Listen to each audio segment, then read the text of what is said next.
We drop fast. No chatter, no wasted movement. The air inside the dropjet is thick with the sharp scent of polymer plating and ozone from the static charge of our suits. Outside, the landscape is a smear of shadow and dead earth, the village sitting low against the horizon like something waiting. I keep my eyes locked on the dark mass of it as the aircraft tilts into descent. No streetlights, no movement, only the occasional glint of warped glass catching the floodlights of the hull. I tap my comms.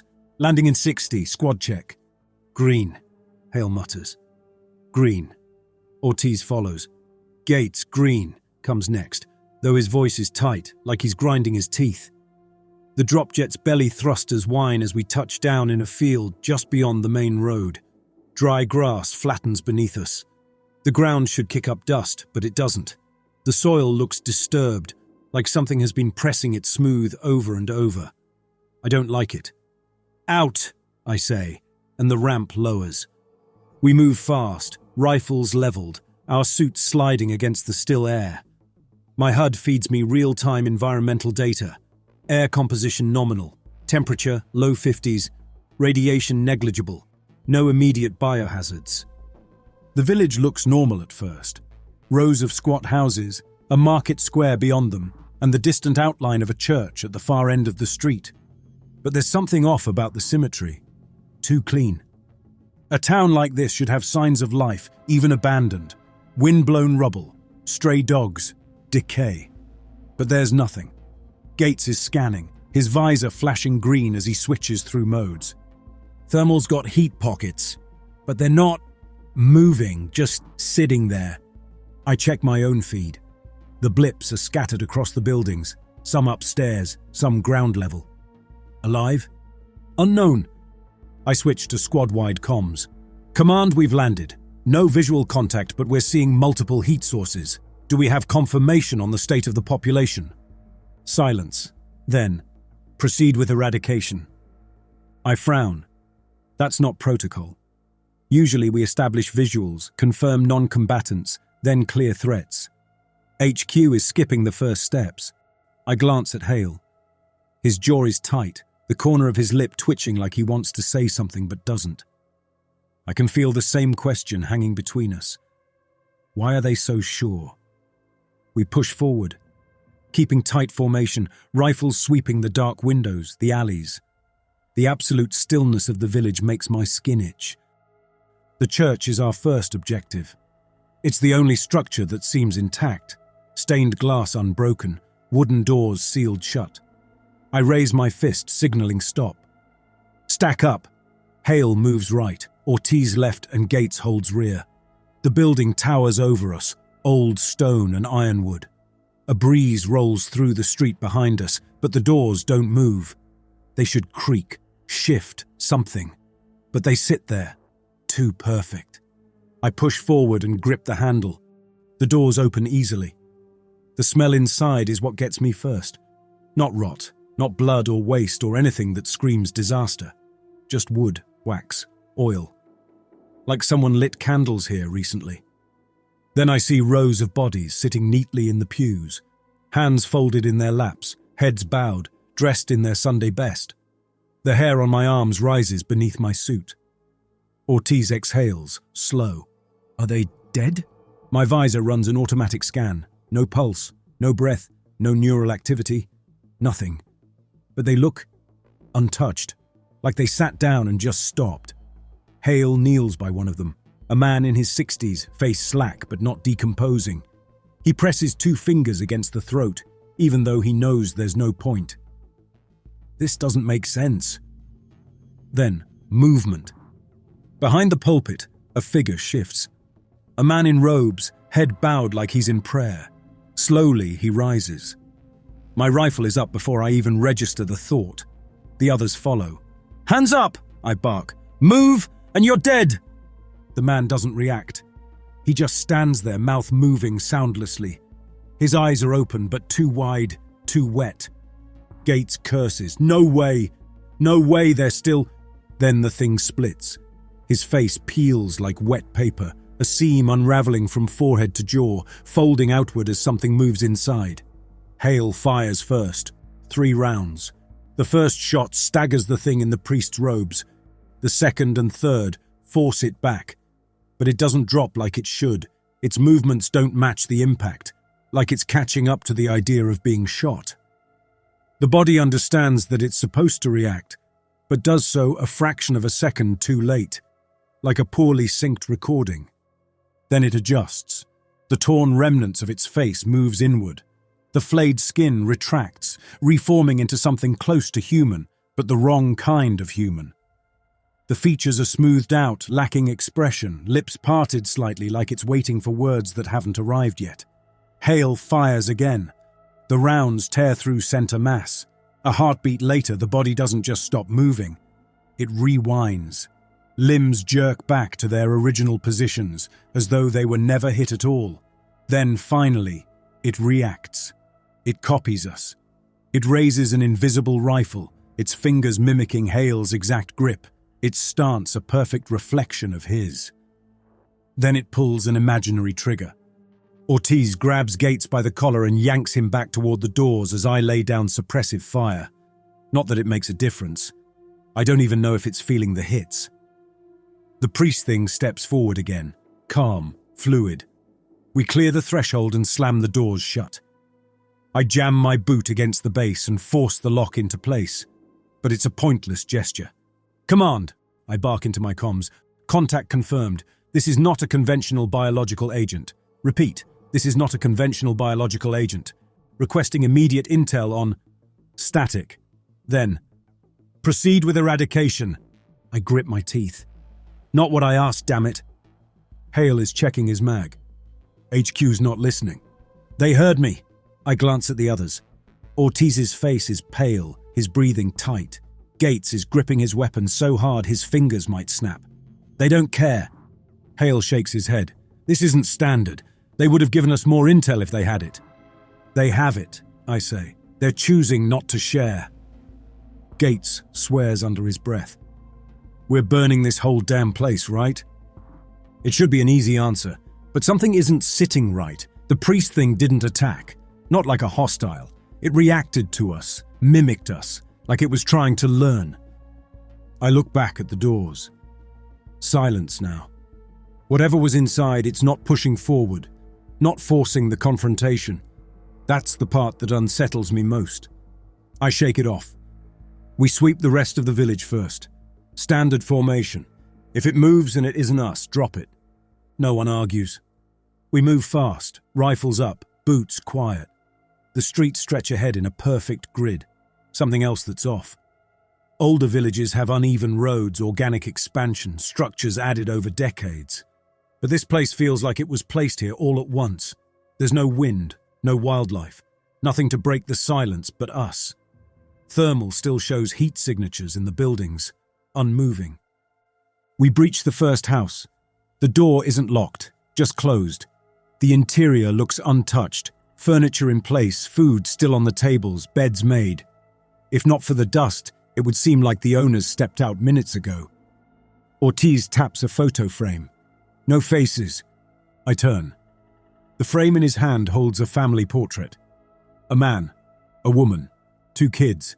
Their silhouettes are there, but the faces are gone, not blurred, erased. "Clear the rest," I mutter. We check the second floor. No bodies, no signs of struggle, just absence. The next house is the same, and the next. Then, we find the first person, a man sitting upright on his bed, eyes open, mouth slightly parted, hands resting in his lap. He doesn't blink, doesn't acknowledge us.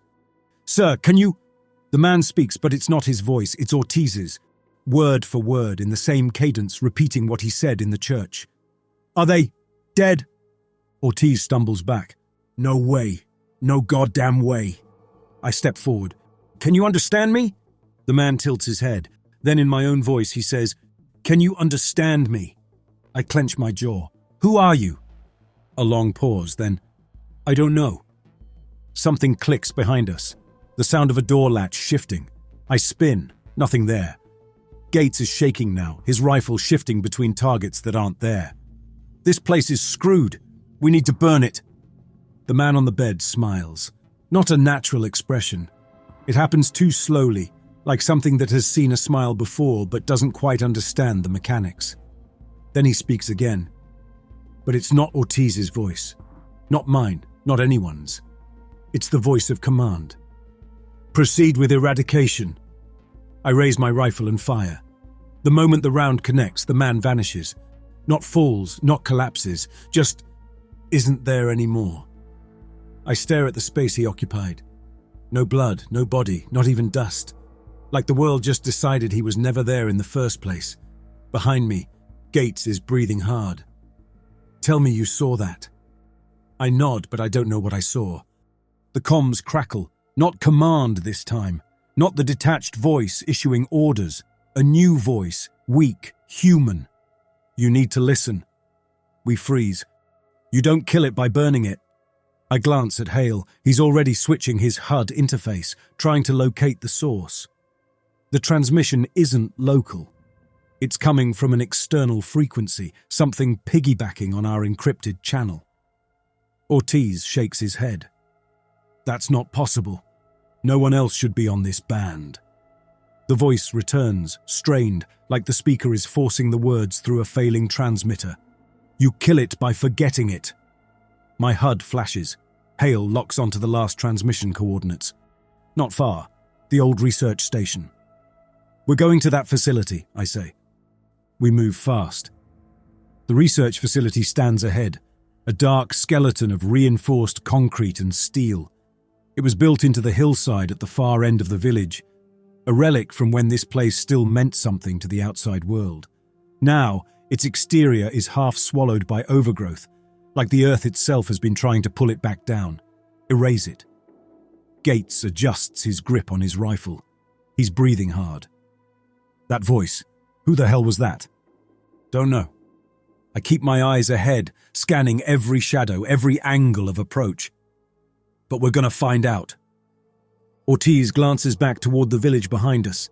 The empty windows stare back, featureless. We just leaving it? We shouldn't be. Standard Ops says we secure the site first, eliminate hostiles, burn the contamination at the root. But the voice on the radio knew something. Something Command wasn't telling us. And I trust that voice more than I trust HQ right now. The entrance to the facility is a steel door embedded in reinforced concrete, wide enough for supply vehicles, but the access panel is dark. Dead. No power. Ortiz pulls a charge pack from his pack, hot wires the controls. Sparks catch in the wires, a low hum rising from somewhere deep in the structure. Then, metal groans and the doors drag apart. The facility is clean, too clean. Walls scrubbed white, floors gleaming. No dust, no rubble, no signs of a struggle, like the place was just built. But we know that's not true. Gates exhales through his teeth. I don't like this. None of us do. I step forward, rifle raised, tracking corners. Stay sharp. We push deeper. The layout is identical to the blueprints in our brief. Long corridors branching into research wings, storage bays, containment cells. But something about the space itself feels distorted. Distances feel longer. Corners don't turn quite the way they should. I double-check my HUD, but the readings are inconsistent, shifting between precise measurements and static. Ortiz mutters, feels like we're walking inside someone else's memory. Then the first bodies appear. Not like in the village. These ones never got a chance to sit down. They're sprawled across the floor in the main research wing, still in lab coats, eyes open and unseeing. No wounds, no trauma. But there's something strange about them. They're identical. Same face, same expression. Like someone ran out of templates and started pasting the same corpse over and over again. Gates takes a step back. Okay, screw this. We got what we need. We know the science team is dead. Let's just finish the mission. No, I say. Hale looks at me. What do you mean, no? We find the voice. We find out what the hell is going on. No one argues, not out loud, but I can feel it in the way the others move, the way Gates hesitates before falling in line. They know that I've stepped outside the mission, but I don't care. The voice came from deep storage, a section marked for biological disposal. and that's where we go. The further in we move, the worse the feeling gets. The air feels thicker, not like humidity, more like we're pushing through something invisible. I see Hale clench and unclench his fingers like he's trying to shake off the sensation. Ortiz keeps glancing over his shoulder, like something's just behind him. Then, we hear it. Footsteps. Someone else is moving in the corridors ahead. I signal the squad to halt. The sound continues, coming toward us. I adjust my stance, rifle aimed dead center of the corridor ahead. The others follow, forming up. The figure steps into view. It's Gates. Not behind me, where I know he is. Ahead of me. My heart hammers once, hard. It's not a perfect copy. This version of Gates is too still. His mouth is slightly parted like the people in the village. But his eyes are locked on us. And he is waiting. Behind me, Gates makes a strangled sound. "That's not me!" I grip my rifle tighter. "No shit." The copy takes a step forward. It doesn't raise a weapon, doesn't make a sound, just waits. Then it tilts its head, mouth opening slightly wider. You don't kill it by burning it. I fire. The bullets punch through, but there's no recoil, no impact, no body. The copy vanishes like it was never there, like I just erased an entry in a logbook. Gates is shaking. Ortiz grips his shoulder to steady him. "You're okay. You're okay, man." We reach deep storage. The lights are dim here, the only place in the entire facility where they aren't a steady white glow. We breach through the door fast, weapons high. A single figure is inside, alive. Dr. Kesler. His hair is white, beard unkempt. A half-shredded lab coat hangs from his frame, and his eyes dart toward us the moment we enter. His body registers relief, but his face doesn't change. It's like he remembers how relief should look, but can't quite pull it off. "You came," he breathes. His voice is real, not copied, not delayed, real. I approach him. "What the hell happened here?" Kesler stares at me, something flickering behind his exhausted expression. Then he whispers, "Do you remember how you got here?" The question hits me like a hammer to the chest. I open my mouth, then stop. Because for half a second, just half a second, I don't. Not the flight in, not commands, orders, just being here. And then I do. It comes rushing back too fast, too perfect, like I've just been handed a memory I'm supposed to have. Kesler sees it in my face and nods slowly. That's how it spreads. Behind me, Gates laughs. I turn, rifle already half raised. Gates is standing still. His mouth is open. His lips aren't moving. The laugh is coming from inside his throat, playing on repeat like a recording. Then he speaks. Not his voice. Not even human. "You are already part of it." His face is blank. His eyes glassy. Then, slowly, like an afterthought, his jaw moves. Not to form words, but to catch up to the ones already spoken. His lips twitch, parting just slightly too late. I fire. The bullet punches through his head, but his body doesn't fall. It flickers. Like a bad frame in a film reel, reality stutters around him. 1 second he's there, the next he's not, and then he is again, whole. No wound, no blood. He smiles slowly, then he says it again. "You are already part of it." Something inside me breaks free, a cold, grinding realization pressing against my ribs. I don't hesitate this time. I turn and run. Hale and Ortiz are behind me, and I don't know if they've processed what I have, or if instinct is just carrying them the same way it's carrying me. The air in the facility feels denser now, like we're running through something that isn't quite space anymore. The corridors stretch, then collapse short again in sudden lurches of perception. My legs are moving, but I can't tell how far I'm actually going. Kesler is ahead of us, moving with the kind of desperate speed that tells me he's been waiting for an opportunity to get out. "It's failing," he says, breathless. "It can't hold form the way it used to. We need to..." The walls shift. The corridor we're running through tilts, stretches, warps. One moment we're heading toward an exit. The next we're somewhere else entirely. The walls are smooth, Dark, no longer the sterile white of the facility. They look grown, organic. The research station isn't here anymore. Or rather, it's never been here.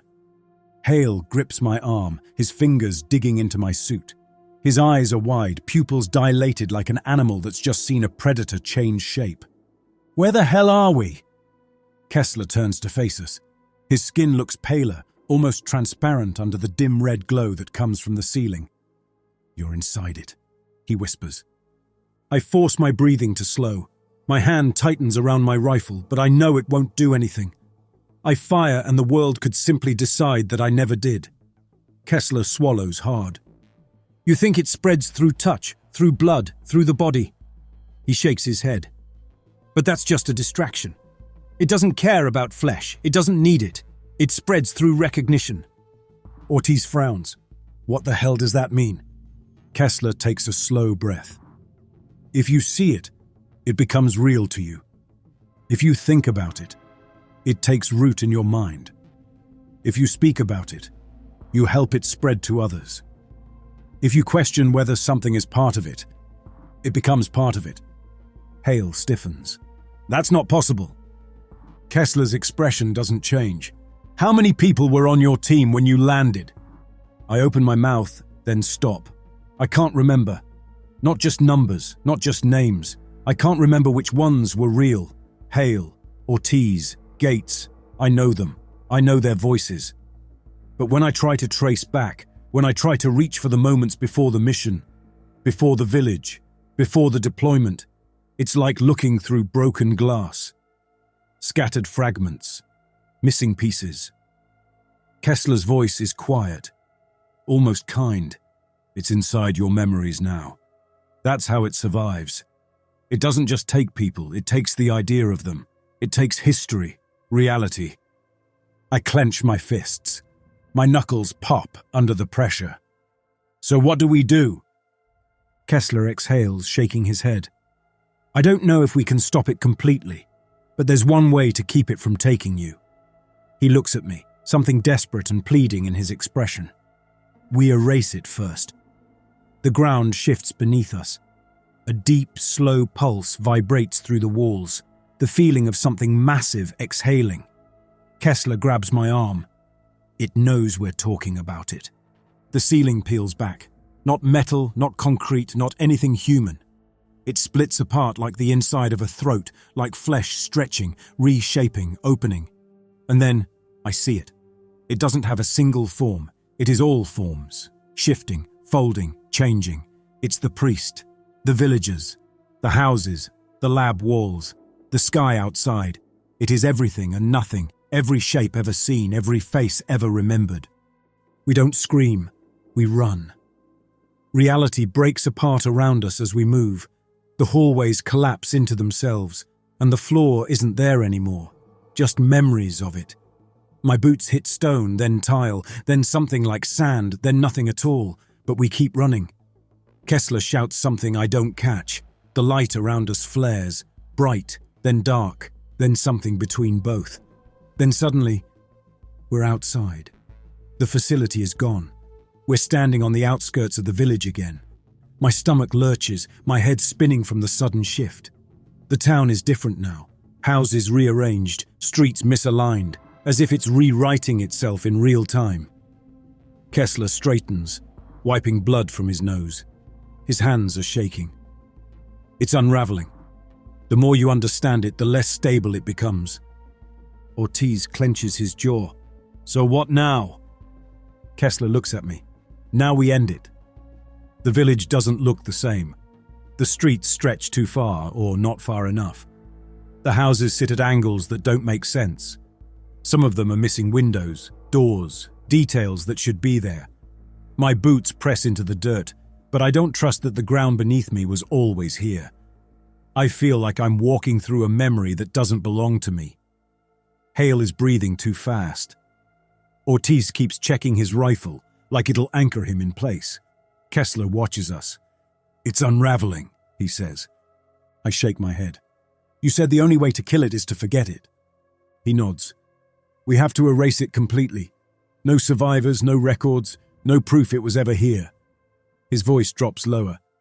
And that means we can't leave with the knowledge of it, either. Hale barks a short, humorless laugh. That's insane. No, it's the only way. Kesler gestures around us. This thing doesn't live in bodies. It doesn't spread through the air. It lives in understanding. The moment you start seeing the cracks, the moment you start questioning what's real, it infects you. And now that we know the truth, we're carriers. Ortiz exhales sharply. So what? We just off ourselves? No, Kesler says. There's another way. I already know what he's going to say. The thought hums at the back of my mind, pressing against my skull like something waiting to be let in. Kesler looks at me. The wipe protocol. The neural failsafe, a black site technology embedded in special ops soldiers in case of capture. A neural scrub that burns away classified information, removing targeted memories like scraping data from a hard drive. Hale stiffens. No way, that shit leaves you hollow. Ortiz looks between us, his grip tightening on his weapon. And if it doesn't work? Kesler meets his gaze. Then you become part of it. Something moves at the edge of my vision. Not a figure, not a shadow. The village itself. A house shifts. A road twists into a curve that wasn't there before. Buildings slide closer together. The reality of this place is rewriting itself in real time. It knows what we're planning, and it's trying to change before we do. Kesler steps closer, his breath sharp. If you take this back to the outside world, if you let anyone else learn about it, you won't be stopping it. You'll be giving it a new home. They won't just investigate it. They'll document it. They'll study it. His voice drops to something just above a whisper. They'll name it. And the moment they do, it'll become real for them too. It'll spread beyond this place. My head is pounding. I try to focus on the mission, on the briefing, on the moment we first arrived, but my thoughts keep slipping sideways. I see flashes of people who might not have ever existed. I remember voices I'm no longer sure belonged to real men. How many of us were there? 5, 4, 3? Hale's voice cuts through my spiral. How do we know wiping our heads will even stop it? Kesler doesn't look at him. He looks at me. Because if it wasn't afraid of that, it wouldn't be trying so hard to stop us. The church doors slam open. The pews inside are full again. The villagers sit in perfect rows, waiting. They turn their heads toward us all at once. Then in a voice made of all our voices, they speak. You are already part of it. My blood runs cold. I press my hand to my temple. The wipe protocol. It's buried in my skull, waiting for a command. It's designed to erase only specific memories. But what happens if it targets everything? What happens if I forget it all? Hale looks at me, his breathing sharp. We doing this? I press the override command into my wrist pad. A piercing whine fills my skull, a deep drilling sensation like something being unspooled from the inside out. The pain is immediate, searing, but I hold on. I hear Hale scream. I see Ortiz stagger forward, hands clutching his head. Kesler is already on his knees, blood streaming from his nose. He isn't built for this. He doesn't have the failsafe. He starts to say something, his mouth moving without sound. Then, he vanishes. Not like a man dying, not like someone fading, like something that was never here. The village fractures. The houses stagger, collapsing inward, folding like paper. The church buckles, its frame snapping. The people inside begin to smear, their bodies stretching, unraveling into long, thin streaks of color before disappearing into nothing. The world collapses. And then I wake up on the ground, cold dirt beneath me. My body feels heavy, sluggish, like I've been asleep for too long. My head pounds with a dull ache. I don't know why I'm here. I sit up slowly, blinking at the vast stretch of land around me. Flat, empty. No landmarks, no signs of where I came from. The wind moves over dry earth, stirring nothing but dust. I hear a groan beside me. Hale, then Ortiz, both shifting, stirring awake. Their movements are slow, uncertain. I press a hand to my temple. My name is Callum Drenner. That much I know, but beyond that, nothing. A silence yawns wide in my mind where memory should be. I look at the others. Ortiz meets my eyes. Where the hell are we? I search my thoughts for an answer, but nothing comes. I don't know. I don't even know what I was doing before this. Hale pushes himself up, rubbing his temple, blinking at the emptiness around us. His expression twists in slow, creeping confusion. What were we doing here? None of us answer. I search my mind for anything. A mission, a briefing, a reason for being in this place. But there is only blank space. No orders, no memory of arrival, no past day, no past hour. Just this, waking up in an empty field. The wind stirs again. The land stretches out, endless, silent. Nothing to indicate we were ever anywhere else. Nothing to tell us what we did before this moment. I look at Hale, Ortiz. They look at me, and none of us remember.